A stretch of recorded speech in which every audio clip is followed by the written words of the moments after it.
Makinig ka muna sa akin. Hindi ko pinapangarap na yumaman. Gusto ko lang mamumuhay na simple at payapa. Pero para sa'yo, kaya ako pumayag nung una dahil pera mo ang habol ko. Gold digger ang tingin mo sa akin na dapat ay bantayan mo. Chicken, huwag ka na magsalita pa. Magkakasakitan lang kayo lalo. Ngayon, na alam mo na kung sino siya. Dapat alam mo na din na malabong makatuluyan kayong dalawa. Hindi siya nababawi sa'yo. Manahimik ka! Ken, inamin ko, nung una akala ko pera lang ang habol mo. Pero natakot ako na baka magalit si Lolo. Wala ding nangyari sa amin. Ano bang nangyari ha? Natatakot akong sabihin sa'yo ang totoo. Dahil natatakot ako na baka iiwan mo ako. Ang ibig mong sabihin malinis ang konsensya mo? Pero madami kang pagkakataon na sabihin sa akin kung sino ka talaga. Pero mas pinili mo mong sinungaling sa akin. President Gu, pasensya ka na. Pero tapos na pagkukunwari mo. Ken, makinig ka naman sa akin. Magpapaliwanag ako sa'yo. Ganun ba? Go, Yanzo. Mag-divorce na tayo. Mag-divorce na tayo. Anong sabi mo? Mag-divorce na tayo. Ken, ayaw mo ba sa akin? Nangako ka sa akin na hindi mo ko iiwan. Nangako ka din sa akin na hindi ko magsisinungaling. Mr. Go, lahat na nangyari sa atin ay puno ng kasinungalingan. Lahat ng yun. Tama si Miss Yu. Magkaibang mundo natin, kaya malabong magkatuloy tayong dalawa. Hindi kita mapapasaya. Mr. Go. Maghiwalay na lang tayo. Ken.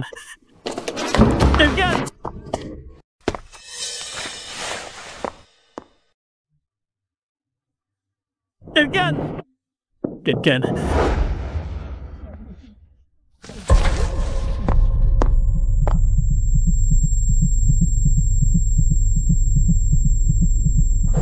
Divorce? Ang babaeng yun? Siya kaya si Mrs. Go? Mukhang nag-away silang dalawa. May nalaman siguro si Miss Yu kaya siya nag-walk out.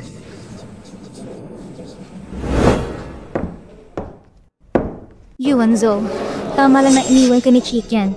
Ikaw lang ang tagapagmana ng Go. Kaya dapat mayaman din ang mapapangasawa mo. Ako lang ang tanging na babagay na maging asawa mo. Manahimik ka! Kanig ka sa akin, Yushi. Kahit na wala na si Ken, hindi kita magugustuhan. Ang mga katulad mo na mapagsamantala sa iba. Ayoko sa'yo!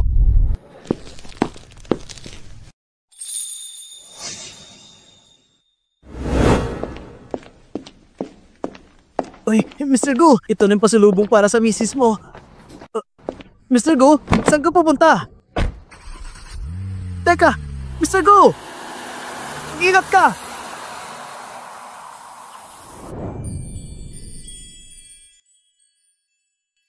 Ken!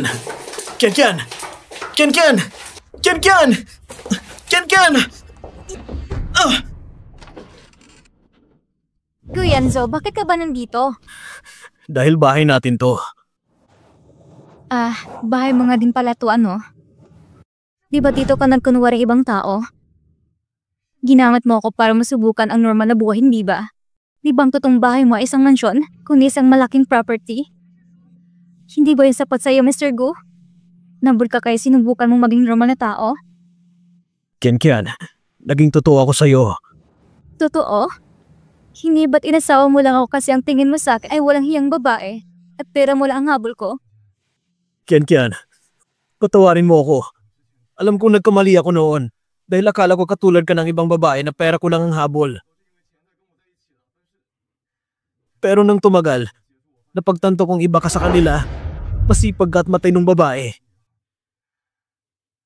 Sa tuwing gusto kong sabihin sa'yo ang totoo, natatakot ako na baka matakot ka at iwan mo ako. Kaya tinago mo lang sa akin?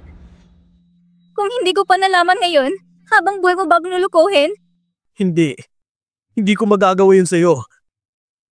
Binalak ko na sasabihin sa'yo agad. Naisip ko na mag-propose ako sa'yo ulit. Ken, gusto kita. Hindi ko kayang mawalay pa sa'yo. Pwede bang magsimula tayo ulit?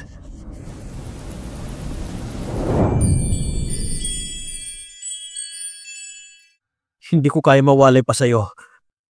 Pwede ba magsimula tayo ulit? Magsimula ulit?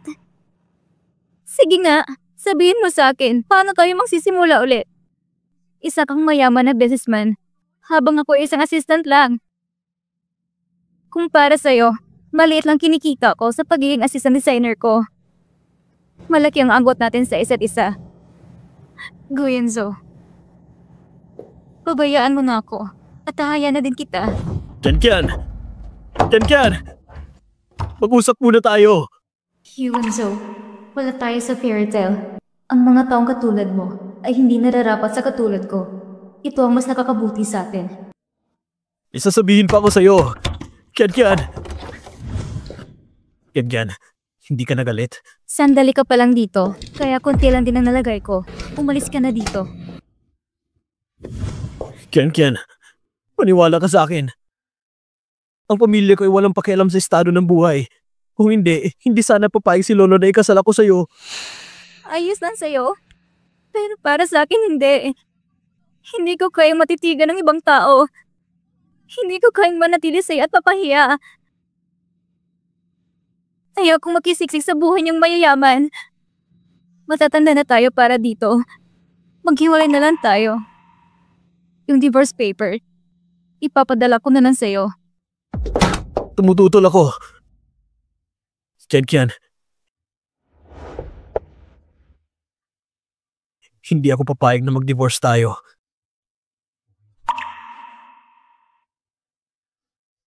Maghihintay ako hanggang magbago ang isip mo.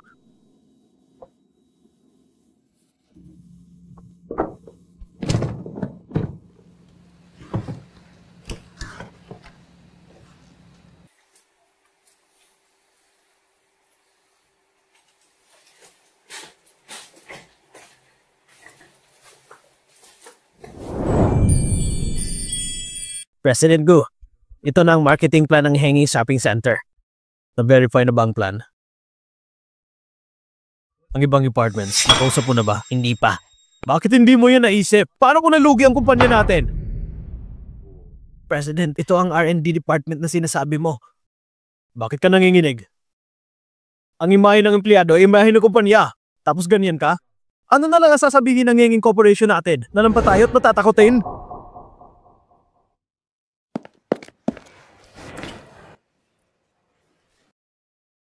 Mr. Go, nalaman ko na inutusan ni Miss Yu at ni Miss Zhang na utusan si Madam na ihatid ang files nun.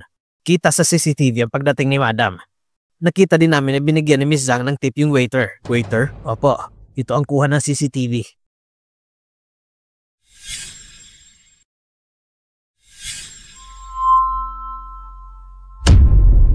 Ihanda mong sasakyan. Sa junction tayo.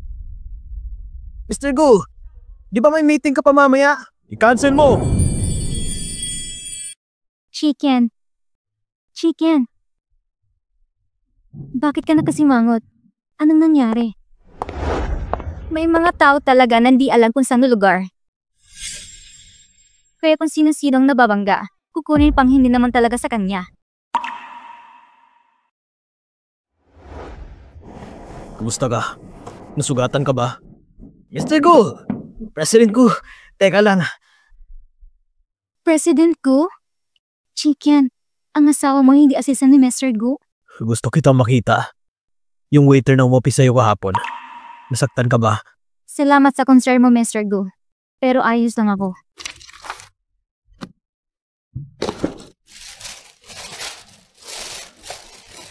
Inutusan ko si Lin Feng na bumili ng gamot. Kahit di-check mo, safe yan. Kung may kulang dyan, sabihan mo lang ako. Hindi na kailangan.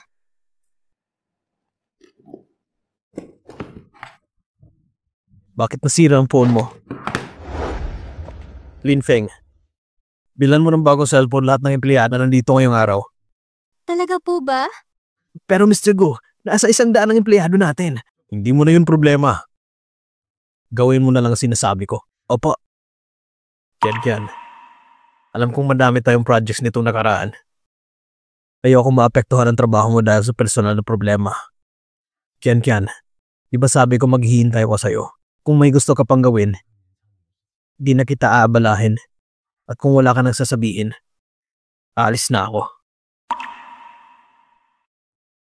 Mr. Go, Zangker, tanggal ka na. Ilagay mo sa industry bulletin. Industry-wide ban. Opo. Mr. Go, teka Mr. Go, magpapaliwanag ako. Mr. Go! Chicken.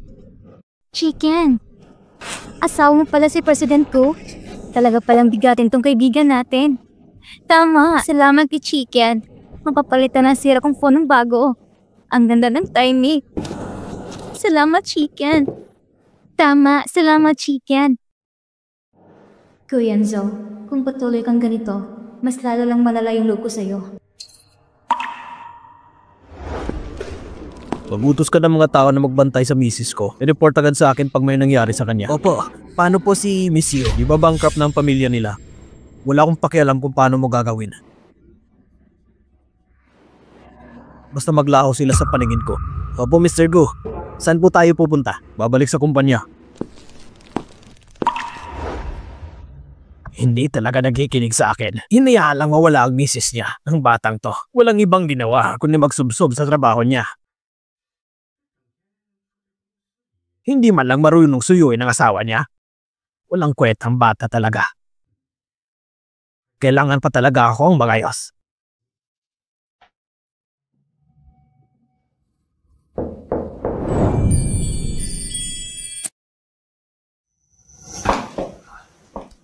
Asawa mo ako, kaya responsibilidad na din kita. Hindi mo kailangan mag-ipon ng pera para sa akin. Hindi mo kailangan ibalik yung pera sa akin.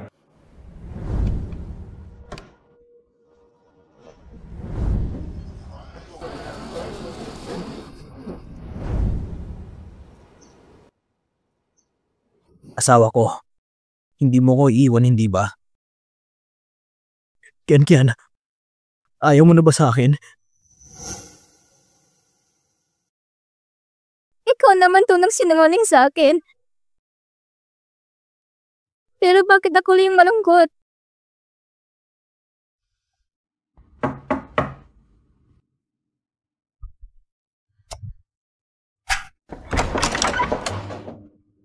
Lolo Go? Kian.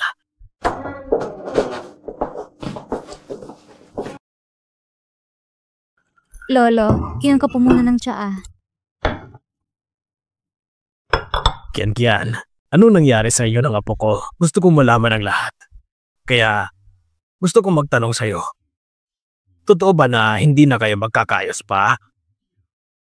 Lolo Go, nagpapasalamat po ako sa lahat ng naitulong mo sa akin. Masyado pong mabilis ang mga pangyayari. Pati na yun nangyari sa amin ni Yuanzo. Kailangan ng oras at panahon para magkaayos. Alam ko naman. Kasalanan ni Yuanzo ang nangyari sa inyo. Pero huwag kang mag-alala. Kahit anong desisyon na gagawin mo, susuportahan ka pa rin ni Lolo. Pero, may gusto lang sana akong sabihin sa'yo. Alam mo naman ang tungkol kay Yuanzo. At sa panganay ng pamilya Yu, hindi ba? Dati, nung buhay pa magulang ni Yuanzo, malapit din sila sa mga Yu pati rin sa negosyo. Nung panahong yon, iba pa si Yuanzo. Masiyahin at palatawa siya na bata. Sobrang pasaway. Kahit anong habol mo, tatakbo pa rin. Di nauubusan ng energy. Biglang umaakyat sa bubong. Sa edad ko, hinahabol ko pa siya at inaakyat. Pinagalitan hanggang pababa kami. Di nagtagal. Ang mga magulang ni Yuanzo, sabay silang nawala. Dahil sa isang car accident. Iniwan nila ang matandang tulad ko na nagbabantay sa batang pasaway. Lolo Go. Nung panahang yun, sa madaling salita, nung nawala ang magulang niya, lahat ay tumalikod sa akin. Yung iba, gustong nakawin ang yaman namin. Tumanda ako kaya pandami na ako nararamdamang sakit sa katawan. Nung nasa ospital ako, madaming tumatawa sa kalagayan namin. Pero isang tao lang ang nagpakatatag para sa amin. At yun ay si Yuanzo. Lolo, nung panahon na yun, engaged na ba si Yuanzo? Tama ka. Dahil hindi pwede na walang mamahala at mag-aalaga sa pamilya namin. Pero ikaakasalag dapat siya sa kasunduan. Tutulong na dapat si Yushi sa pamilya namin. Pero umalis siya at magpakasal sa iba. Iniwan niya pa si Yuanzu. Gusto niya din na ibenta ang shares niya. Grabing pamamahiya ang ginawa niya sa pamilya namin. Naging katawa-tawa sa mga tao ang apo ko. Ang mga sumunod pa na nangyari noon ay alam mo na. Simula noon, pinutol na namin ang ugnayan namin sa mga Yu. Dahil doon, malaki ang pagbabago ni Yuanzu. Pero kahit ganon, di niya pinabayaan ang pamilya namin.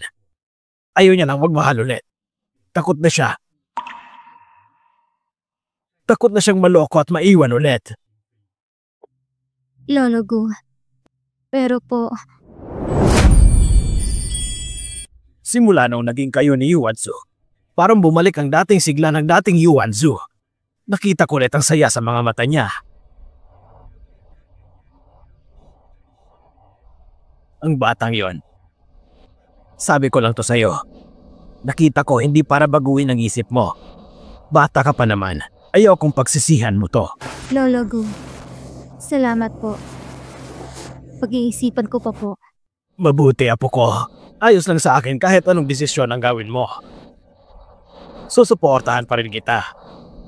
Isa pa, sinagip mo ang buhay ko noon. Kapag hindi talaga kayo nagkatuluyan ni Yuanzu, ituturing pa rin kitang para sa sarili kong apo.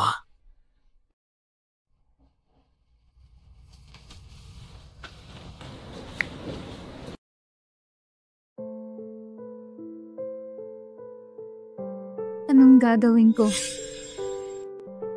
Kityan, ayaw mo na ba sa akin?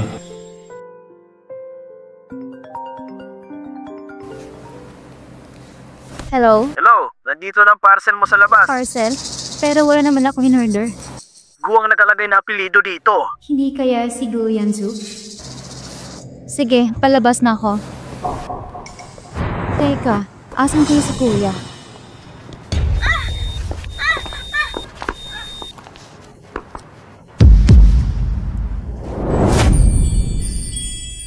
Hello. The memory of Jayak has been turned off. Bakit ayaw sagutin ni Chikia ng mga tawag ko? Mr. Gold, nagataka si Yushi sa airport at nawawala din si Chikian. Ano? Sino? Hindi pa namin nakikilala kung sino ang nagdukot sa kanya. Alamin mo.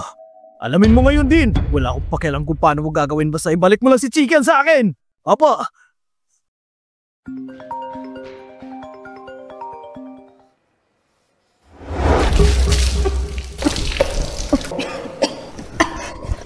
Gising! Hindi ko inaasang makikita ba tayo ulit.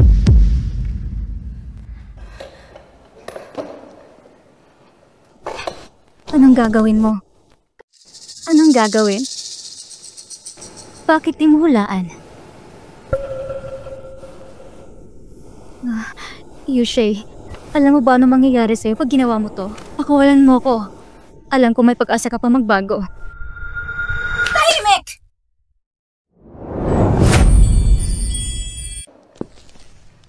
Tahimik! Ikaw? Kasalanan mo itong lahat. Kung hindi mo lang sana inabasagin si Gu Yanzu, ako sana ang Mrs. Gu ngayon. Kung hindi dahil sa'yo, di naghihirap ang pamilya ko. Hindi sana mababanggap ang pamilya namin. Hindi sana ako nagtatago ngayon. Sinira ng buhay ko. Alam mo ba yun? Kumalma ka, makinig ka sa akin. Kapag namatay ka, siguradong papakasalan ako ni Gu Yanzu. Siguradong matatanggap ako ulit ni Lolo sa buhay nila. Pag nangyari yun, masasagip ko din pamilya ko. Tama yun nga. Kapag namatay ka, lahat ay babalik sa dati. Yushi, makinig ka sa akin. Kumalma ka lang. Bakit hindi ka takot sa akin? Ano? Nakadepende sa akin ang buhay mo. Bakit hindi ka natatakot? Naiintindihan ko na. Kampante ka na sasagipin ka ni Gu Yanzu, hindi ba? Tingin mo ba hanapin ka niya pagkatapos ng ginawa mo sa kanya? Mamamatay ka na!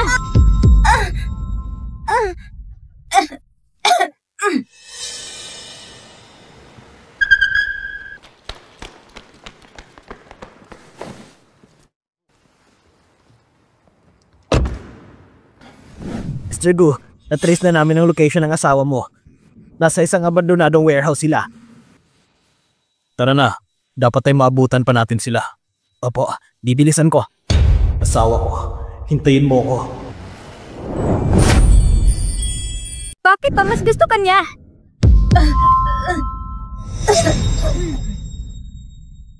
Chicken. Kapag sinugatan ko ang mukha mo, magugusto ka pa rin kaya niya? Malayo pa ba tayo? Bakit wala pa tayo sa warehouse? Mr. Gu, huwag kang mag-alala. Malapit na tayo. Magiging okay din si Madam. Bilisan mo. Yushi. Yushay, naintindihan kita. Babae din ako. Alam ko nagmahal ka lang. Ayaw ko lang na may gawin ka na pagsisihan mo din. Pweh! Ikaw, isang pangit at pulubing babae, paano mo ko naintindihan, Aber? Isang salita pa. At ihahatid kita kay Satanas. Yushay, ang totoo ay hindi mo mahal si Yuanzo. Ang mahal mo lang ay ang yaman ng pamilya nila, hindi ba? Nung naghihirap ang pamilya ko, anong ginagawa mo? Di ba basta ka na lang umalis? Tama ka. Hindi ko mahal si Guyanzo. Wala akong mahal. Sarili ko lang mahal ko. Gusto ko ng pera at karanyaan. Anong problema doon? Ayaw mo makitang madaming laman ang bank account mo? Ayaw mo pa ng maayos ng buhay? Hindi na yan mahalaga. Isa pa. Mamamatay ka na naman.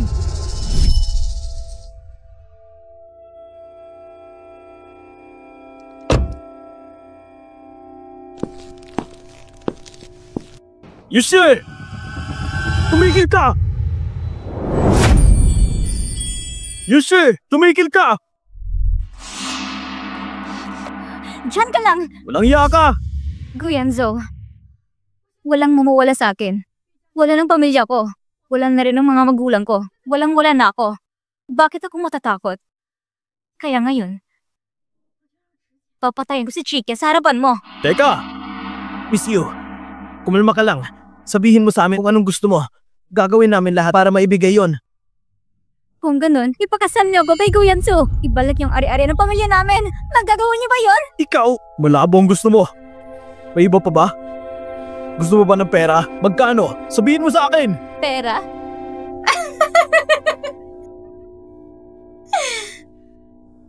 Anong silbi ng pera sa akin ngayon? Alam kong pwede kayo magtawag kahit na sino. Kapag pinakawalan ko siya ngayon, mapapahamak lang ako. Di ako makakatakas. Kaya, papatayin ko na lang ba yung pinakamamahal mo at magdudusa ka habang buhay. Wag! Yushay, tanang ka ba talaga? Anong sabi mo? Hindi mo masasaktan si Yonzo dahil ang pinatay mo ko. Hindi niya ako mahal. Pinakasalan niya lang ako dahil utos ng lolo niya. Papatayin mo ko? Magiging masaya pa siya. Imposible. Kung hindi ka niya mahal, paano niya nahalap ang lugar na to? Tama! Hindi ko talaga siya mahal. Wala lang siya para sa akin.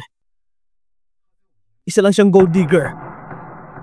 Kung hindi lang para kay lolo, hindi ako magtitiis sa kanya. Kung ganun, ang lahat ng to. Guyanzo! Tara!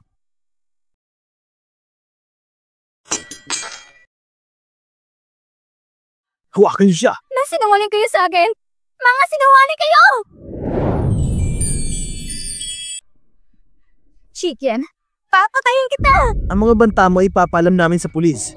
Pwedeng gamitin yan laban sa'yo sa korte. Guyanzo, Ayos ka lang ba? akala ko hindi na kita makikita pa ulit. Hindi mangyayari yon. Nasaktan ka ba? Dadalhin kita sa ospital. Bitawan niyo ako! Bitawan niyo ako! Mr. Gu! Mag-ingat kayo!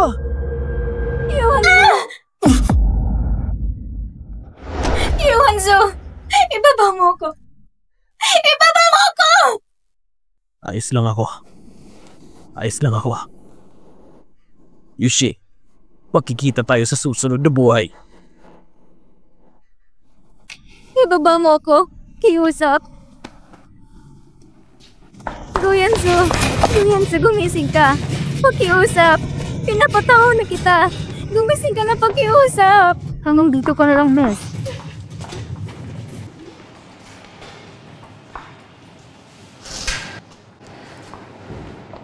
Madam, may sugat ka din po. Patignan mo po muna, malakas na tao si Mr. Go. Magiging okay din siya. Okay lang ako. Hihintayin ko siya dito. Nga pala, umutong ipaalam kay Lolo.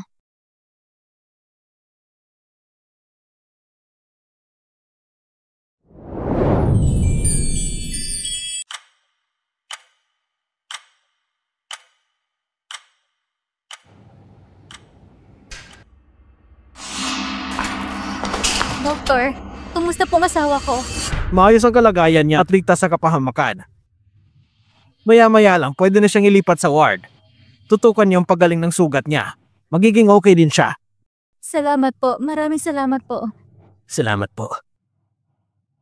Madam, dapat ay patignan mo din yung sugat mo. Opo. Salamat, Doc.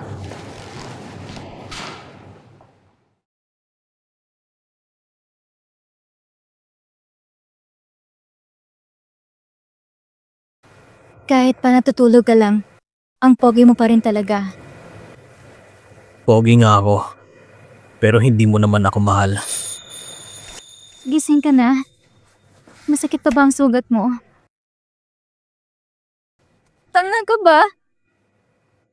Nagkasugat lang ako sa leeg, pero bakit ka nagpapasaksak? Kung hindi ka na sana pumunta, hindi sana nangyari sa'yo to. Ano ka ba? Kapag nawala ka, paano na lang ako? Asawa ko. Ayoko may mangyari sa'yo. Ang corny mo naman. Tawagin ko ang doktor para matingnan ka ulit.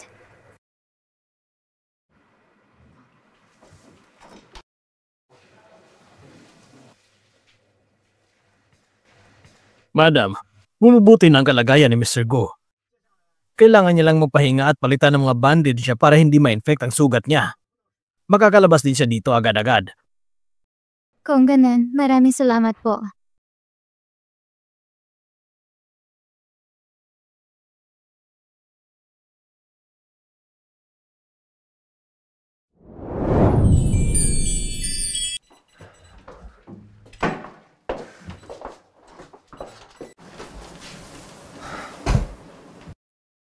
Pakiramdam ko, ang tagal ko nang di nakauwi dito.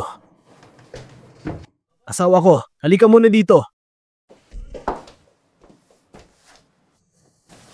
Asawa ko, may sasabihin ako sa'yo. Ano yon? Gusto kong sincere na humingi ng tawad sa'yo.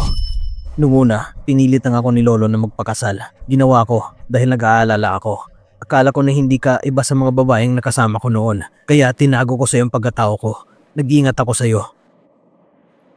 Kalaunan, nalaman ko na ginamit mo yung pera panggamot sa lola mo. Pero wala pa rin akong lakas ng loob para umamin sa'yo. Madami tayong napagdaanan na pagsubok. Asawa ko, patawarin mo ako. Inamin mo nagkamali ka? Pangako, hindi na ako magsisinungaling sa'yo ulit. Hindi ko na uulitin. Kaya, huwag mo na akong iiwan. Ibigyan kita ng pagkakataon. Pag inulit mo pa, hindi na talaga kita mapapatawad.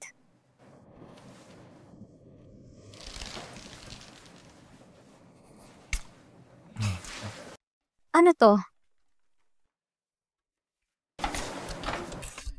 May kiniusap ako para mag-asikaso ng mga ari-arian ko at ilipat sa pangalan mo. Goyanzo, nababaliw ka na ba? Lahat ng ari-arian mo, hindi ka takot na itakbo lahat ng pera mo? Takot? Pero may plano na ako para dyan. Na tayong dalawang magpapatakbo ng kumpanya. Kaya hanggat mag-asawa tayo, hati tayo sa lahat. Makakaipon ka din ng pera, pero kung isang araw maghiwalay man tayo, hindi ka na maghihirap dahil may ipon ka na. Ibibigay mo to sa akin? Bakit naman? Bakit naman hindi? Normal lang na suportahan ko ang misis ko. Iwan ko sa'yo. Asawa ko. Ito ang patunay na seryoso ako sa'yo. Pero hindi ako titigil lang dyan. Kaya...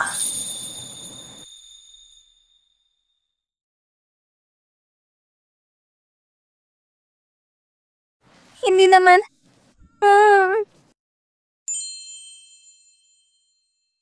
Will you marry me?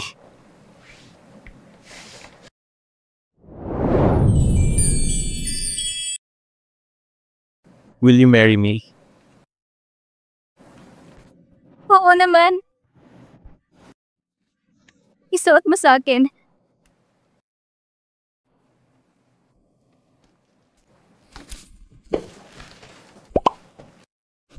Tara. Anong ginagawa mo? Ibaba mo ako.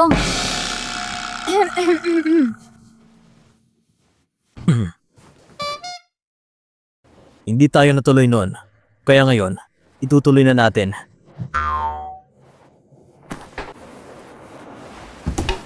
Mrs. Gu, ako nang bahala sa'yo. Ha? Ano mong pinagsasabi mo?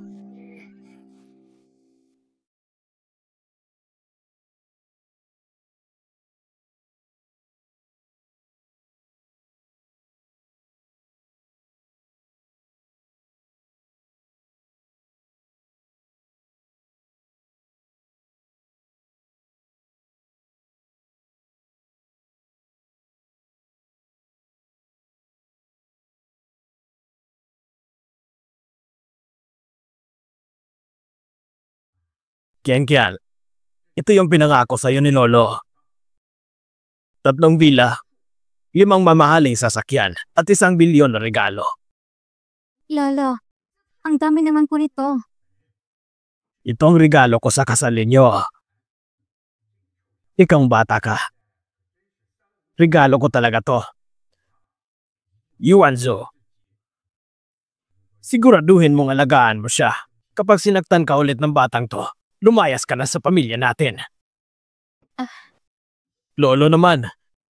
Sino ba talagang apo mo?